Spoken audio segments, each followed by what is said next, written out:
Christophe. Bonjour Clément, bonjour tout le monde et bienvenue cette semaine pour une petite vidéo de nouveauté. Plus calme, parce que là, c'était 2 semaines intenses, alors un petit peu plus calme, ça fait du bien. Ça fait du bien, ouais, non, il y a eu trop de choses à gérer. Bon quand même, grosse nouveauté de cette semaine, quand même attendu, 25 ans de Pokémon, déjà quasiment plus rien, ça peine posé, c'est déjà parti. Donc, voilà, hein, ça va pas faire le tour. Ce qui reste, venez vite. L'autre grosse sortie forcément, le Astérix. C'est le Griffon. Voilà, donc on retrouve les ingrédients classiques du Astérix. Jules César a eu vent que le griffon, l'animal mystique, existerait, donc il part à sa quête, et donc Panamarix a une vision que il y a quelque chose, donc en fait ils y vont. Et on va suivre les tribulations, alors sauf que là on va arriver dans des peuples où c'est les femmes au pouvoir, et ça change un peu la donne. Je ne peux pas trop spoiler parce qu'il se passe des choses. Et vas-y, on va essayer les petites aventures de nos héros préférés dans une quête où tout se passe pas comme prévu. Ça a été, moi j'ai un petit, moi j'ai bien aimé. Après, il y a quand même des petites choses où, voilà, un peu dans la facilité, on va dire. Après, on trouve les jeux de mots, etc. Il y a plein de choses qui se passent. Mais après, voilà, des petits ingrédients. On essaie de les mettre dans les tendances actuelles. Ouais, il se laisse lire bien. Il se laisse lire, quoi. Mais il se laisse lire. Après, voilà, un petit peu des fois dans la facilité. Comme là, au début, c'est mieux quand il part dans des quêtes où on voit des choses. Voilà, c'est direct, là, on est dans le pain directement. Donc, les petites choses, voilà, un peu raccourcies. On se demanderait peut-être quelques pages en plus pour augmenter le truc. Mais voilà. L'Astérix de l'année. On est content. Il est là. Après, une petite collection sympa qui vient de sortir pour Noël. Des petits bestiaires fantastiques. Il y en a plein. Ils sont tout beaux. Petit texte d'ambiance. Hein. Ouais, petit texte d'ambiance et puis petit bestiaire fantastique. Il y en a plein. Et c'est magnifique. Le grand catalogue des loups, l'incroyable catalogue des monstres, le fantastique catalogue des dragons. Voilà. Petit cadeau sympa pour Noël. Ah, c'est clair. Hein. Voilà. Tout public. Ça passe tout seul. On parle à chaque fois, les figurines, hein, ça arrive en permanence. Voilà, on range au fur et à mesure, ça arrive, ça repart. Il y a du stock un peu, mais j'avoue... Si vous voyez quelque chose qui vous botte dans la vidéo, là, venez vite trop. Parce que, ouais, c'est clair les quantités sont pas non plus extrêmes. Comme tu l'as dit, ça arrive et ça repart. On va reprendre les habitudes, hein, manga, show. Il y a eu cette semaine, non, ça va. Même shoujo, c'est soft aussi. Quand même quelques petits mots fragmentels. Bon, mot malais qui est pas forcément il y a eu un shoujo. Voilà. Donc ça c'est pareil, le 1 avait bien pris. Je l'ai pas encore lu, mais le mien a bien marché. Le tome 2, ça j'avais bien aimé. La fée des rois dragons et des mois et des chats. Oui. Ça voilà. Le tome 2 est déjà sorti. Ouais, déjà rapido. Ça j'avais bien aimé. Donc ça voilà. Petite sympathique. En shonen. Alors, je sais même plus ce qui est sorti, c'est plutôt calme. En attendant lundi en nouveauté, Takaichi. Qu'est-ce qu'il y a eu le Mémoire de Vanitas quand même aussi. C'est pas pire. Qui était ultra attendu quand même. Echo, histoire assez sombre, un petit polar, par l'auteur d'Erased.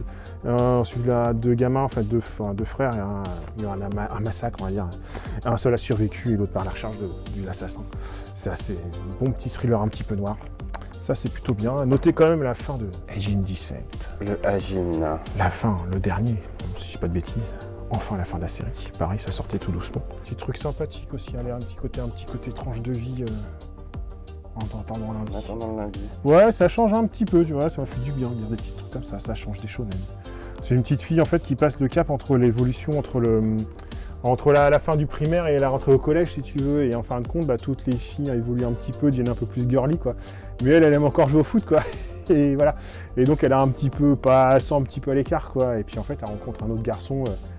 Voilà, un peu lunatique aussi, ils leur rencontrent, ils vont se faire, et en fait ils vont se réunir par exemple les soirs à l'école en loose day pour faire leur petit délire d'ados encore qui veulent pas passer l'étape. Donc là c'est un peu rigolo, tranche de vie un peu puberté, d'amitié, voilà, des gamins qui veulent pas forcément rentrer dans les moules, etc. Donc c'est plutôt assez frais, ça j'ai bien aimé. C'est cute. Ouais, c'est sympa, ça j'ai bien aimé. Mermaid Saga.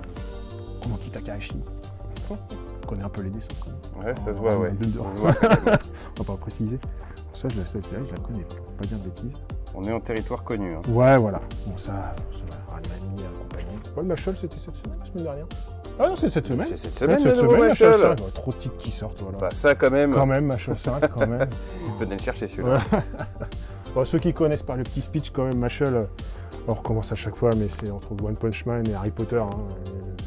C'est quoi le pays où tout le monde fait de la magie sauf le héros et il est balèze mais ça suffit pas et tu vas prendre la magie mon gars.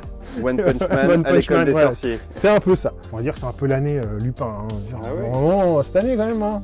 C'est bizarre, je dis, là, c'est peut-être une petite série qui aurait marché avant. Tu crois? Je suis pas sûr. Là, voilà. Rien. Donc là, voilà un roman, enfin, allez, un beau roman illustré, un beau petit cadeau de Noël, quoi. L'histoire d'une mouette et du chat qui a pu appris à voler. Alors ça, à mon avis, c'est rempli de dessins d'animaux. Voilà, t'as tout compris.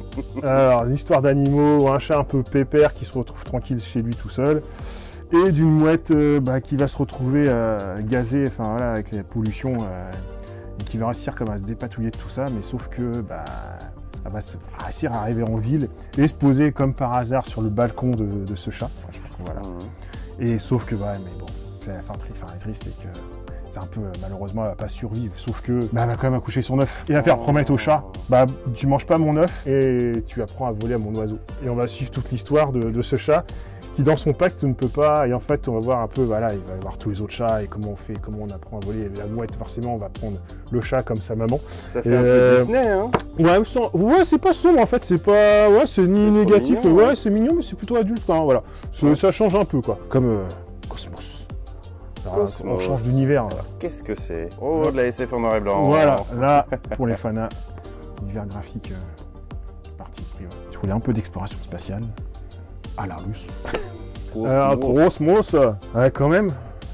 Un petit donjon. Donjon Monster. Un petit donjon. Hop, sur le thème de la bière. Ouais. Ça peut être que intéressant. Voilà, après, plus besoin de trop présenter, quoi, pour les fans. Bon, allez, de temps en temps, on n'en montre pas souvent, parce que je peux pas trop les exposer, tu vois. Les trucs genre, des beaux dessins pour les garçons et les filles. C'est soft. On ne peut pas trop les exposer de seulement. Ça change un peu.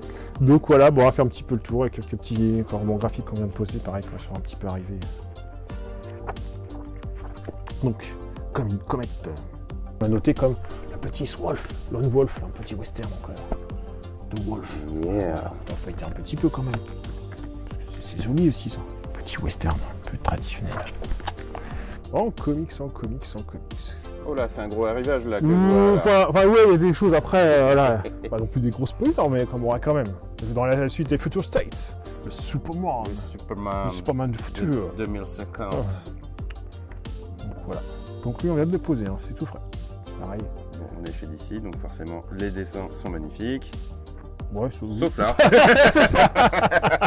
Je peux pas parler trop vite. En ce moment, c'est la réédition. J'ai l'impression qu'ils n'arrêtent pas de sortir des réimpressions, enfin des intégrales. J'avoue que ça sortait tout le temps, mais alors là, j'ai l'impression qu'il y a encore un moment qu'ils sont déjà partis. Et puis, sans se douter, j'ai l'impression qu'il n'y aurait pas encore un film au cinéma. Hein. C'est bizarre quand même. Bah ouais. Ah, quand même. Toutes ces parutions Venom en même temps, dis donc. Non, si vous voulez en savoir un petit peu plus sur le personnage, parce qu'il y en a beaucoup qui disent oui, le film, c'est pas comme les BD, nanana. Venez lire les BD en fait, hein. Déjà c'est la base. Venom c'est graphiquement toujours très travaillé. Hein. Ouais, et puis c'est bien Carnage aussi un peu avec. C'est bien. Ouais. Comme qui était pas là la semaine dernière, on n'a pas réussi à l'avoir à temps. X-Men. Ouais, le House of X en version de luxe. Mais méga de luxe quoi. Ouais, c'est clair. Ouais. Et puis le nouveau Fortnite Batman. Et là, ça a bien pris hein. Ouais, ça a pris ouais. Et là tu vas jouer avec. Ah ok, si vous voulez un méga skin de la mort qui tue. Du Joker Kiwi. Venez choper votre Batman. Allez, on va faire un truc un petit peu fun, tiens. Mortel Adèle Show Bizarre. C'est super original. C'est pour Halloween ça? Non, elle va monter sa groupe de rock. Et en fait, tu as un CD. Alors tu as une petite partie de BD Mortel Adèle classique, là, enfin dire, elle va faire sa chanson. Et après, tu as les CD, mais tu as aussi les paroles et tout. C'est super original. Pour Noël, je trouve ça super cool, quoi. T'as un thème et tu vois, ils l'ont travaillé jusqu'au bout et ça, je trouve c'est super sympa. C'est clair. Franchement, la BD dépasse un petit peu son format initial. Ouais, c'est cool, tout est lié. C'est bizarre, légendaire, j'ai l'impression qu'il y a encore des légendaires. Des photocopieuses à légendaires. D'accord. C'est pouf, légendaire. Bon, celui-là, c'est pas le même style que la semaine dernière. Non, ça c'est l'émission, encore un autre, mais j'avoue. Il s'arrête pas quoi. Il s'arrête pas. Si, un petit clin d'œil, tiens, par là quand même, un petit peu aussi. Tiens, le Luke Shadow, on a fait la semaine dernière, on l'a pas vu. Le Killing de Koenig, quand même, les hommages. Alors celui-là, forcément, il change un petit peu. Bon, on reconnaît les dessins. Hein. Du dessin à la Koenig. Et puis, cette semaine, pareil, dans les sites comme ça, les hommages à Disney. Donald, d'habitude, c'était Mickey. Et là, on a Donald. Moi, c'est mon préféré, Donald. Disons que oui, il a tout pour lui. C'est clair. Ils sont cool les dessins. Ouais. Non, ça, c'est tout ce qu'ils ont fait dans cette collection-là, ils sont vraiment propres. Ouais. C'est des hommages à chaque fois par des auteurs et ça, c'est classe, quoi. Ça, c'est pareil à Noël. Puis, bah, allez, qu'est-ce qu'il y a d'autre aussi sympa? L'auteur Flamme, tome 3. Pareil, c'est très joli. Un peu, voilà, un jeune aventurier, chasseur de monstres. On va suivre ses aventures et ses péripéties. Donc voilà, c'est très joli aussi. Ouais. Je crois qu'on n'a pas vu de monstre. Ah si, on en a vu. Il y en avait. On en a eu. Voilà. Faut pas trop montrer, non. Voilà. Ah si, on n'a pas montré pareil. La semaine dernière qui arrivait quand même un petit peu de Warhammer. Black Templars, les gars. La nouvelle boîte des Black Templars, ça c'était la semaine dernière. On a pu la voir dans la vidéo. Et puis la nouvelle sortie de Warhammer Underworld. Oh, wow, Deep. Petit jeu d'escarmouche. Top. Voilà. En jeu cette semaine plus, avec tout ce qui est sorti en 15 jours, j'avoue. Pas vraiment de grosses nouveautés cette semaine. Ça sera surtout la semaine prochaine, pour regrouper un peu tout en même temps. Petite nouveauté comme qui est arrivée, café. En fait, on va faire notre entreprise pour faire des cafés. En fait, elle mélange plusieurs choses, un peu placement d'ouvriers, un peu gestion de tuiles, ce genre de choses. Petite boîte, voilà, un petit peu malin, etc. Donc ça, on parlera peut-être un peu plus la semaine prochaine aussi. Et ouais, le petit coup de cœur quand même, j'avoue, Living Forest. On va revenir dessus un petit peu, on va faire une petite vidéo, mais ça, c'était cool à jouer. Donc, la semaine prochaine, une petite vidéo sur YouTube, il y a une petite vidéo dessus. Ouais. Mais ouais, c'est vraiment cool, familial, ça permet un peu les prémices de deck building. Enfin voilà, il n'y a pas vraiment de défaut. On joue tous ensemble, c'est rapide, c'est joli, enfin voilà. Et puis voilà, je crois qu'on a fait le tour, c'est une petite semaine plus calme, ça fait du bien. Ça fait du bien, fait du bien, et je pense que la semaine prochaine... On peut pas dire que c'était les vacances non plus. Ah non, on a couru pour d'autres raisons, mais voilà, mais c'était cool. Maintenant que ça va continuer, n'hésitez pas à vous abonner, hein, ça nous fait de la visibilité, et puis voilà, on continue à mettre les taureaux, enfin à prendre les taureaux par les cornes, là, charrier avant le goal, et on avance, quoi. Et puis on continue, puis voilà. Et vous savez qu'on vous dit à bientôt. À la semaine prochaine tout le monde, salut.